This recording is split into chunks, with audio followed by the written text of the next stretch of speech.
بسم اللہ الرحمن الرحیم۔ ہلاکت کس کے لیے ہے؟ ام المومنین سیدہ عائشہ صدیقہ رضی اللہ تعالی عنہا فرماتی ہیں کہ رسول اللہ صلی اللہ علیہ وسلم نے ارشاد فرمایا کہ کوئی بھی ایسا آدمی نہیں جس سے حساب مانگا گیا ہو اور وہ ہلاک نہ ہو گیا ہو۔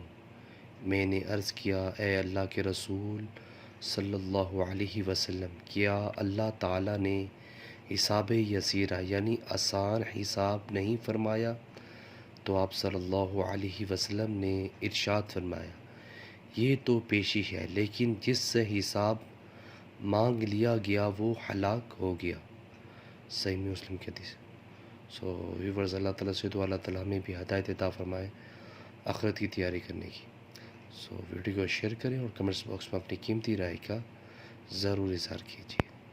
جزاک اللہ۔ السلام علیکم ورحمۃ اللہ وبرکاتہ۔